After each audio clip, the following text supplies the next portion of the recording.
Apple is waking up to a dark reality. CCP has complete control over America's most iconic company, and it all happened right in front of our eyes. You see, after many warnings, Apple tried to shift its production lines outside China. And to do this, it wanted to send its own equipment and engineers to other countries to set up the factory. After all, this is how Apple started in China. Apple equipment and engineers from the United States went to China and started factories. But for the CCP, this was a no-go. China wants company to come in, but it never wants them to leave. And Apple learned this the hard way. Just a few months ago, when it announced plans to move out of China, CCP stopped Apple equipment from shipping outside, and it also banned Apple employees from leaving the country. This is when Tim Cook realized he had made a massive mistake, and he did it all willingly. To find out how CCP got control of Apple, I decided to talk to the author of a new book, Apple in China, Patrick McGee. What's up, everyone? Today I have none other than Patrick McGee. He's a journalist and the author of one of my favorite books, Apple in China, one of the best-selling books according to New York Times. And this book was truly very, very shocking when I found it, because we've been covering a lot of this on our channel for, I would say, last 5 years. And your book provides a lot more proof than we have ever had as how much of the role American companies have played, and specifically Apple has played in building up China, which I know when you said it, a lot of people were shocked, where people think China built Apple, but it's almost as much true that Apple built China. Maybe you can talk a little bit about that. Yeah, it's kind of a crazy thing to say, and I get that. It's hard not to give the long-winded answer because I don't like the short answer, right? The short answer gets, it's easy to parody or whatever because I'm obviously simplifying so much. But the shortest answer I could give is that if you understand how Apple designs its products, then you get that they need to be built in a different way. If you think about a PC in the late 1990s, it was designed in such a boring way that if you accidentally put on a panel backwards or upside down, like, it would still fit. And that was part of the design, right? It was designed to be idiot-proof in terms of how you made it. Nothing about Apple products is idiot-proof. And so when Apple eventually moves to China, and this is like a 7-year process between 1996 and 2003, they are chasing quality. They are not chasing cost. Everybody else is in China because of cost. But Apple is upending how computers are designed, and ipso facto, they are upending how they are built. And what they recognize is that the low labor rates, the ubiquity of labor, doesn't just help you in terms of cost and margin.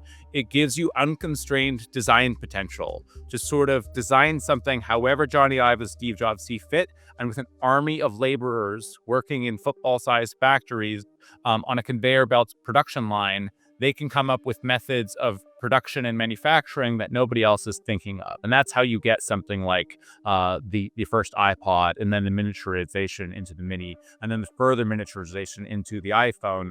Into the iPod Nano. But yeah, then into the iPhone, right? The iPhone is as much a first-generation phone as it is a sixth-generation iPod. And the design breakthroughs are fundamental, of course, and that's the narrative we know.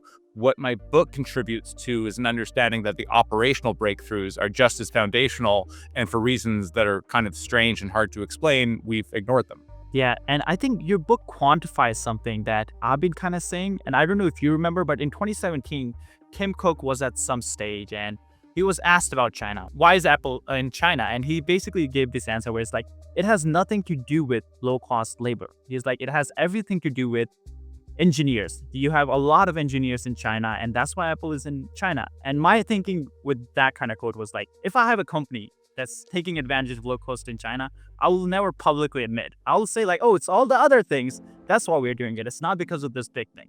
But your book actually said what Tim Cook said. That's the good part about like a great line. There's some truth to it. China has a lot of engineers, but Apple played a gigantic role in making that possible, right? Now, before we get into the answer, just a quick request from everyone watching to hit that like and subscribe button down below. It really does help us out tremendously in fighting the CCP bots who downvote any video that criticizes the communist government. Now, let's get into the answer. Yeah, I would largely defend what Tim Cook said, which is that in 2017, China was not the lowest cost of labor in the world. I mean, if you were just chasing low labor, there's plenty of other places you could go because labor rates in China had really ratcheted up. It really was the development of skill. What he leaves out is that Apple was the teacher, right? So Apple, I've compared to a vocational school in China. I mean, you think of how many kids go to Harvard each year. I don't think it's tens of thousands, right? My university was tens of thousands. It's a few thousand, and yet they have this huge impact. Well, Apple, since 2008, has trained 30 million people. That's how many people have been on some facet of the production line or assembly process or working for a supplier, working hand in glove with Apple. And so when Apple chases quality instead of cost, the massive sort of second order, third order impact of that decision is training up a whole team of engineers in China because China doesn't have the tech competence in the late 90s, early 2000s to respond to what Apple is demanding. And so the sort of decision that gets made is we'll go train the workforces so that they can meet our demand.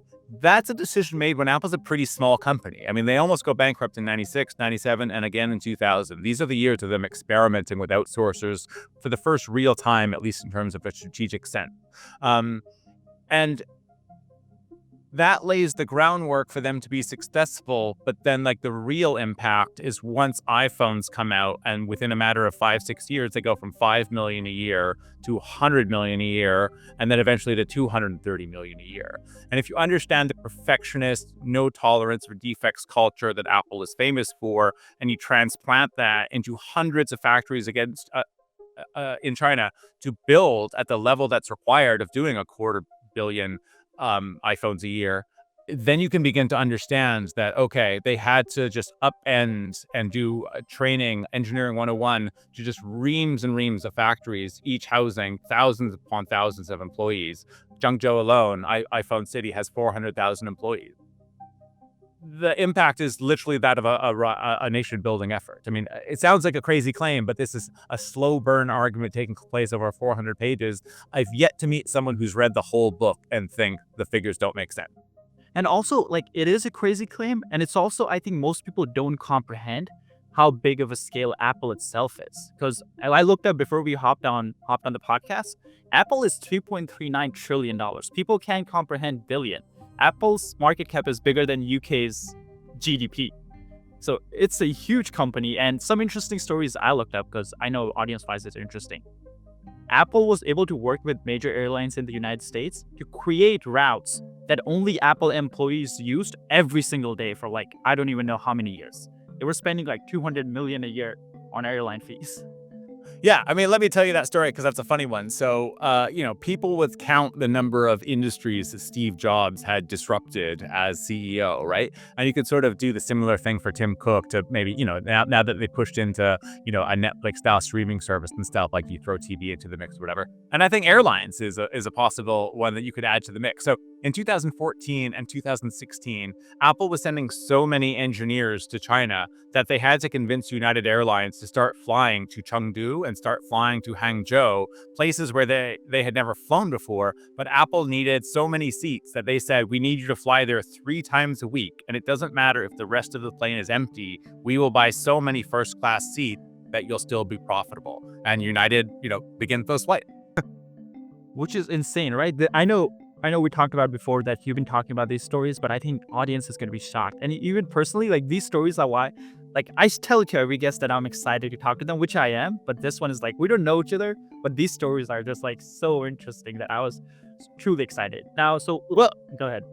I just the other funny thing that comes out of that is I would talk to someone that, let's say, worked for Google doing the Pixel or worked for Motorola back in the day, and they would say occasionally they would fly over to China. So they would be flying first class as, part of this big company.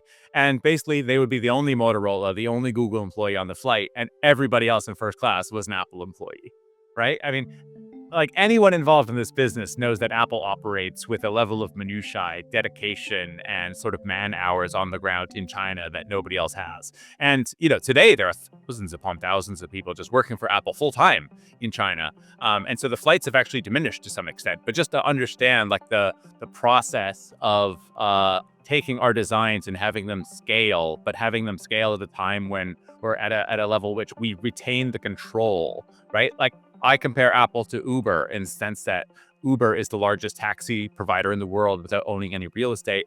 Apple figures out how to be the biggest manufacturer in the world without owning any factories, but they don't do so by sending specs over to just some competent supplier who can carry it out. They build that competence and they oversee it.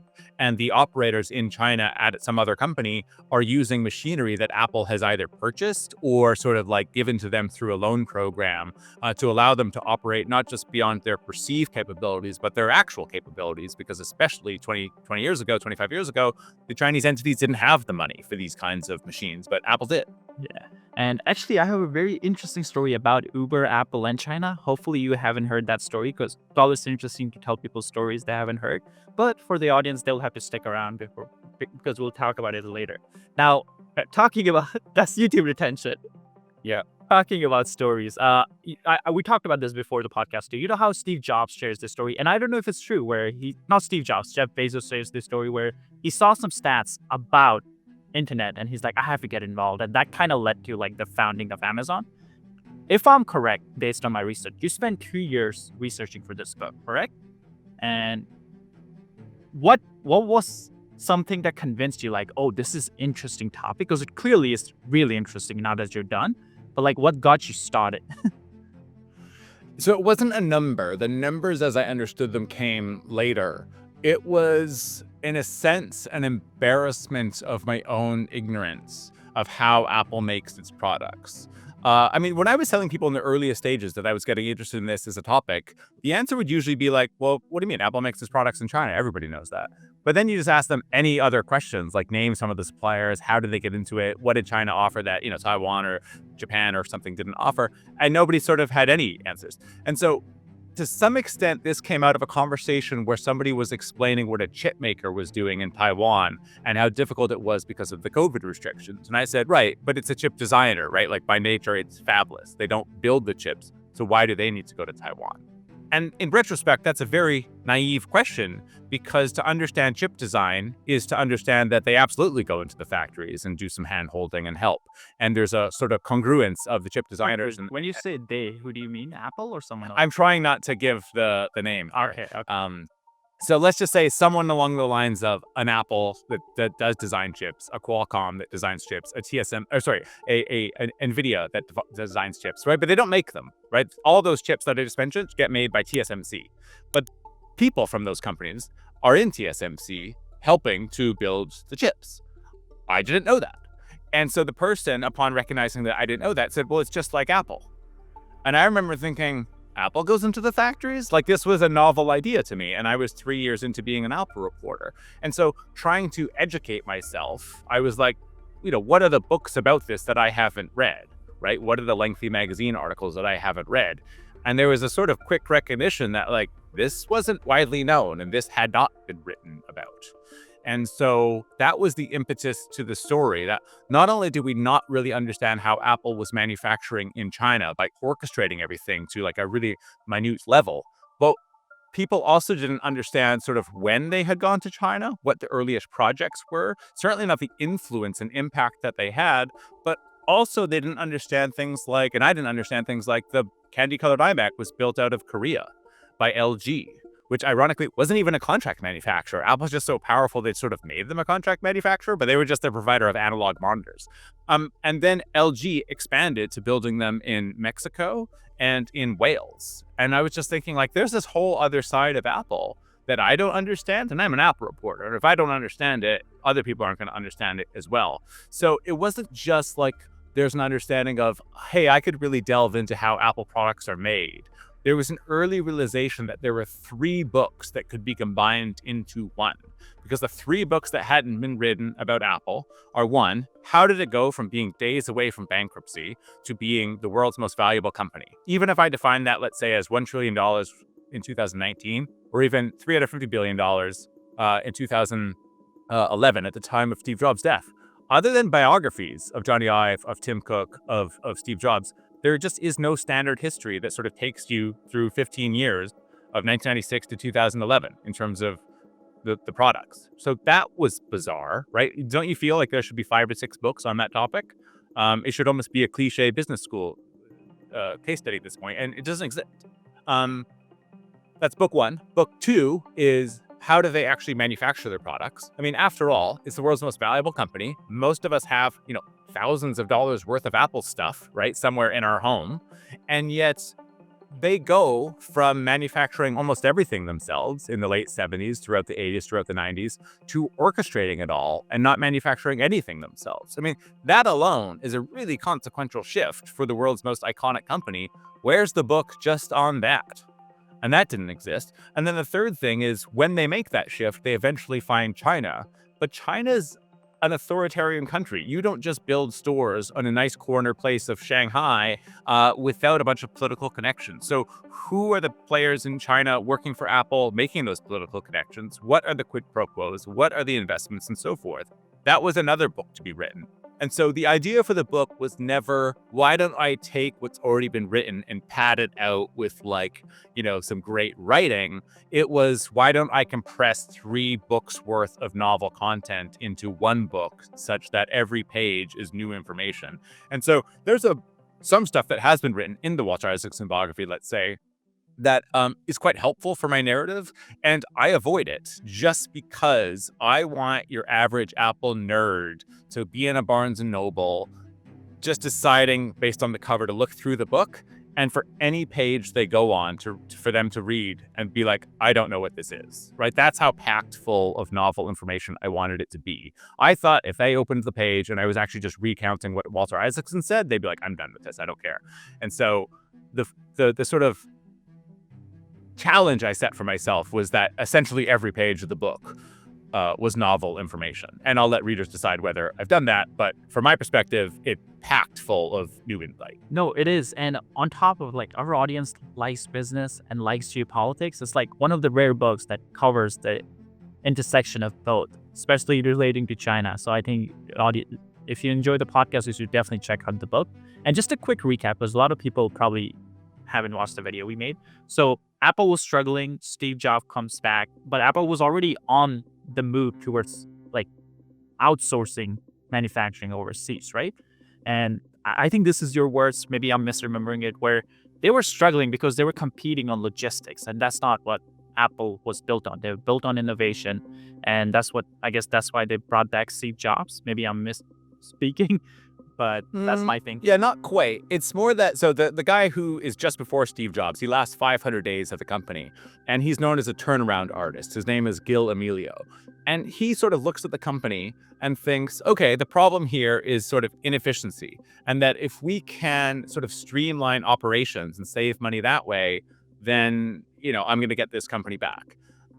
It's kind of like an okay conclusion, but it's ass backward. Essentially, what he's thinking is that if we operate more like the PC industry, we'll be able to compete with them. But you were taking the strengths of the PC market and saying that little old Apple, 3% of the market, is going to take them on. But Apple products aren't designed with interchangeable parts, standardized parts. So you were never going to compete in that level. And so they have to differentiate. They have to operate and do something different. So it's not really, in the early stages, an operations story. It's more about iMovie, right? It's more about iTunes. It's more about the aesthetics of the computer and a new great all-in-one system that connects to the internet really fast and has, a single cord rather than this just a mess of cords that people would have for the PC. So it's about simplicity. And so it's about the stuff that Steve Jobs cares about. But Gil Amelio didn't really understand that. Steve Jobs is brought back because the other thing that Gil Amelio is suffering from is that the operating system at Apple is a total mess. And so he acquires Steve Jobs' company called Next, which in a sense is its own kind of failure, but it did have a sort of cutting edge operating system, right? The OS. The trouble was it wasn't a market fit because it had such a small share of the computer market. It really didn't matter how good it was. It wasn't sort of interchangeable, if you will, with the rest of the computer market. You couldn't rely on anyone else having a next computer. So it was sort of never going to take off. And the company was basically failing. And Steve Jobs had largely moved on to Pixar, where he was overseeing the launch of Toy Story and stuff, right? I think some people have forgotten the story, but he was the CEO of Pixar as well. But anyway, it's like the combination of these two flailing companies that actually leads to Apple, right, being a fantastic company. And Steve Jobs isn't the CEO when he comes into Apple, right? He's basically just an advisor to Emilio, but eventually he sells all but one of the 1.5 million shares that he was given as part of the deal, as a sign of, I don't think Emilio is the right leader. Even though he denied it at the time, it was clear to the board what had happened. So Gil Emilio gets ousted, and Steve Jobs is offered the role of CEO. Now, what's really interesting about this is he had never been CEO before. Most people think that he must have been the CEO in the 70s or 80s because he founded the company. That's not the case. He had never been the CEO. He was like 21 years old when he founded the company. So there was an early recognition that he shouldn't be the CEO because he had no experience. And once he's eventually ousted in 1985 by the CEO that he had appointed, John Sculley, he goes off essentially for 12 years. So when he comes back to Apple, he has been CEO. He's the CEO of Pixar. He'd been the CEO of Next, but he'd never been the CEO of Apple. And the riddle that I had to solve was, why doesn't he take this role when he's given it to him? Of course, after all, he founded the company, right? And you think of Apple's success today, you think if you had the opportunity to take that role, of course you would take it. And the answer was revealed essentially by some people that worked with him at the time. But also I was able to get notes that had never been published before. I'm the only person, as far as I know, that even has these notes, where Steve Jobs explains basically to his team that he thinks Apple's about to fail. He doesn't see how they come out of this. And the thing that changes is he goes to meet Johnny Ive for the first time, and there's a meeting of the minds. And ironically, Johnny Ive shows up at the meeting with his resignation letter in his back pocket. He expects to quit. And Jobs has called the meeting effectively to fire Johnny Ive, because if you look at Apple products that exist at the time, well, whoever's designing them doesn't know what he's doing because all these products suck, right? That's sort of the Steve Jobs perspective. And then he goes there, and Johnny Ive and his team of ID, industrial designers, have basically put out this presentation of all the things they've been working on. And Jobs recognizes that Apple executives before him thought of their design abilities as an irritant rather than the pathway to redefining the company. And the idea of the iMac is basically born in this meeting and in subsequent meetings. And this is what convinces Jobs, this is a company that can be saved. If we play our cards right, Apple can be saved. And the Think Different campaign launches, or is conceived within a few days of that meeting, maybe a few weeks. And a few weeks later, Steve Jobs accepts the role of interim CEO. And then they begin working on the iMac, and it comes out within the next year, and it becomes America's best-selling computer. So until you have the idea of the iMac, Steve Jobs doesn't think the company can be saved. And the meeting with Johnny Ive changes everything. Great story. I actually researched a lot. I didn't think you shared that story. So that's a great background for the audience. I didn't know they even needed it. But okay, so definitely Steve Jobs comes in. He's like the innovative leader, and people see him even today, right? That way. But the other part of Apple that people don't realize is they're also like a logistic juggernaut. And big part of that is Tim Cook, or all part of that is Tim Cook. I don't know how would you put it. And why did Tim Cook come over? Because he just had taken a job as a VP at some other company. Why did he come over, and what kind of role did he play? Yeah, not just some other company, but at Compaq. Now, Compaq doesn't really exist anymore, so it's like, who cares about Compaq? But at the time, they were king of the clones. They made more PCs, or at least earned more revenue in PCs than anybody else on the planet. They were one of the first companies to clone the IBM PC, and by 1998, they were the leader. Tim Cook had basically just gone there. But if you think of what he can do, right, he's an operational wizard. Well, how much can you help the company that's already the leader in PCs? You're probably just sort of helping at the margins at that point. So when he's offered the role at Apple, I mean, my God, it wouldn't take much questions or much reading to realize that Apple is just a total mess. And so think of the contributions you can make if your skill set is operational wizardry and what you're being given is a company just in total decline. Well, you can just make a massive impact. And so, Tim Cook is this kind of cold, or at least cool, even-tempered, even-keeled guy. But what's interesting is that he very much gets lured in an almost a mystical sense by Steve Jobs. He's really taken by Steve Jobs. And so he has this interview to Charlie Rose where he basically said all the rational parts of my brain were saying, well, of course, this is a bad move. Like, why would you do this? But he couldn't ignore his gut that just said, go west, young man, go west. And so the meeting of the minds, if you will, between Tim Cook and Steve Jobs is absolutely foundational to the company, because without someone with the operational prowess of Tim Cook, and we'll get to this later, but of Terry Guo of Foxconn, Apple would just be known as a company that made really cool products that no one purchased. But hey, if you want to go to MoMA in New York, we can go see what they looked like. Until you have the operational wizardry, they're not going to be affordable and they're not going to be in the mass market. And so you can't really understate the operational culture of Apple. And I think the best thing, I don't know that anybody would be skeptical at this point of what I'm saying here, but everybody was skeptical in 2011, which is when Tim Cook is made CEO. And I would just ask people to reflect on that. When Steve Jobs dies, the unilateral person who is taking over is Tim Cook. And just think of what that means. I mean, people have said for years that Tim Cook isn't a product guy and used this as a slight against him. But the thing is he was appointed by Steve Jobs, the ultimate product guy. So it's always been a lazy criticism, because if Steve Jobs had confidence in Tim Cook, then what it tells you was that Steve Jobs already believed Apple had created the best products on the planet. Now what we needed to do was iterate and improve them and scale them and distribute them at high margin and at world-leading scale. And that's why Tim Cook is chosen as CEO.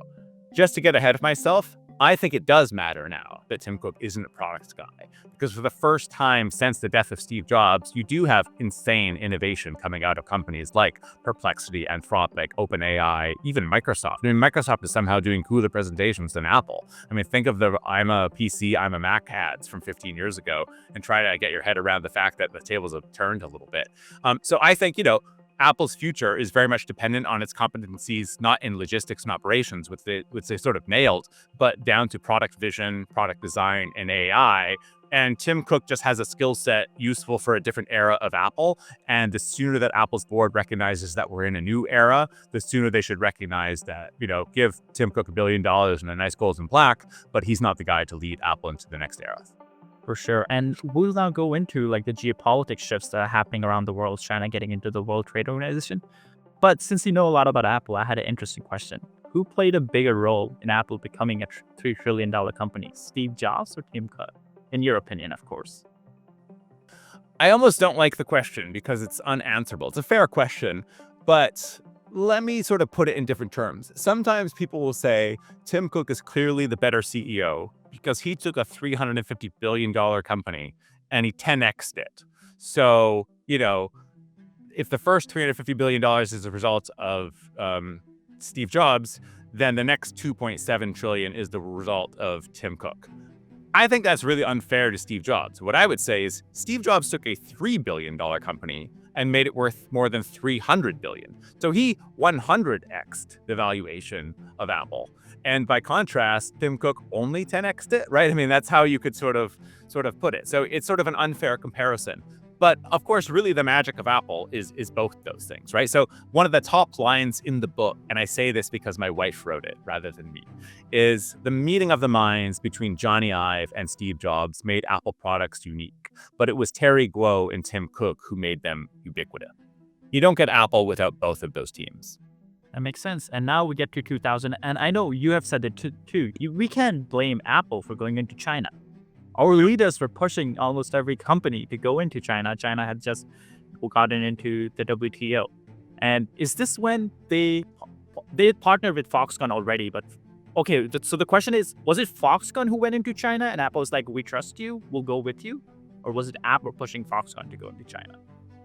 Yeah, that's a good question. No, so Foxconn is born in a shed in Taiwan in 1974. And there's this really interesting history of all these Taiwanese companies, including Foxconn, setting up shop as soon as it's legal in China, which I believe is 1987. So Quanta, Inventec, Foxconn, these are all these Taiwanese companies who basically look at their own country, Taiwan, population 20 million or so, and see, rising labor costs, capital constraints, a whole host of issues. Basically, just the island's too small for them to sort of keep up with world-leading demands that they're getting from the PC industry. And so, on their own volition, they go set up shop in China, where, of course, they speak the language, and they can sort of take advantage of vast pools of labor. Maybe we don't want to get into too much detail here, but one thing that's really interesting is that as much as contract manufacturers chase cost, and that's why you go from sort of one developing country to another. Think of someone like Nike. If you had like a stack of Jordans in front of you from 1994 or something all the way to the present, you would notice that the tag keeps changing, right? Sometimes it's Malaysia, sometimes it's Bangladesh, sometimes it's Vietnam, sometimes it's Taiwan, and they're really chasing sort of like the low labor around the world. So there's a story of globalization just through the Air Jordan. I mean, that's not a bad idea for a book, to be honest. Just came up with it, but I like that idea. How much did you write that? Possibly that's what I write. Okay. But Apple doesn't chase cost. They chase quality. Quality engineering isn't something that one just grows up learning. You need to be taught. And so there's this interesting history after World War II where America has more than 50% capacity of manufacturing. And they basically developed this system to distribute some of that knowledge around the world to, in a sense, create a new world order, right? Based on intercommerce, based on trade, based on commerce, etc. And so, you think of the fact that World War II had just been fought between, obviously, I'm only talking about one field, America and Japan. But just after the war, America begins sending engineers over to Japan to teach them so that they can build a radar industry. And that sort of turns into the electronics industry. And Japan, by the 70s, is like a leader in making memory chips, for instance. It's the Japanese who, faced with their own capital constraints, labor constraints, etc., they begin teaching their former colonies, South Korea and Taiwan, how to manufacture. So that's how you get sort of quality going from America, going to Japan, going to these other Asian countries. And Taiwan, in a sense, basically replicates the model and takes it over to China. And now, just to fast forward, the natural place for things to flow is to India. But China is basically putting up blockers, right? It's blocking visas from Chinese people that could go to India, and it's blocking the export of machinery. So there's sort of like a quote unquote natural order of how this stuff gets taught and goes from country to country. But the problem is China has seen this movement before. It's benefited from being a participant in this movie, and it doesn't want to lose it. I mean, Xi Jinping has basically directly said, what's the quote? China will never deindustrialize, right? It sees the value and it has this sort of Nietzschean will to power. Anyway, I'm going off on a bit of a tangent, but the fact is the suppliers in the PC value chain that are going to China. It is not Apple making a distinct decision. Hey, why don't we go to China? Has anyone thought of that? No. Everybody's going to China. And because Apple's no longer making their own products, they're relying on contract manufacturers, they're relying on suppliers. It's the suppliers themselves that are going there because of the low cost. But again, because China doesn't have the competence to respond to Apple's demands, Apple begins sending people to China, just as they had done in Korea, just as they had done in Taiwan, Mexico, Czech Republic, a bunch of other places, the 7-year narrative in the book. They begin to train people on how to meet Apple's standards, and in particular, how to meet those standards even as you scale. So Steve Jobs famously cares about what the back of the computer looks like, indeed, what the color of the cords inside the computer looks like. That's like not even an engineering mindset, that's a cultural mindset. And you have to transplant those ideas, that vision, into what becomes hundreds of factories in China. That's how Apple ends up having like a nation-building influence in the country. Yeah, for sure. And now shifting to the geopolitics a little bit, it wasn't a bad idea where the leaders were thinking like China coming into the WTO, it will grow, it will become a wealthier nation. So they will have to basically open up, take on democracy, capitalism, stuff like that. And I think you argue the idea wasn't bad. The fact that we were just so open about it. It's like, we're coming in, we're going to take down the party. Like everyone's just going on national TV, just talking about it. Well, it's funny. This is what's happening today, right? Howard Lutnick, the Commerce Secretary, is sort of telling China, we want you to be dependent on the tech stack built in America of NVIDIA chips because you won't develop your own semiconductor makers if you're reliant on our technology. Part 2 of this conversation is available on our brand new podcast channel that you can watch right now by clicking the end screen on your screen. Be sure to hit the subscribe button on that channel because we'll be publishing a lot more podcasts like this one.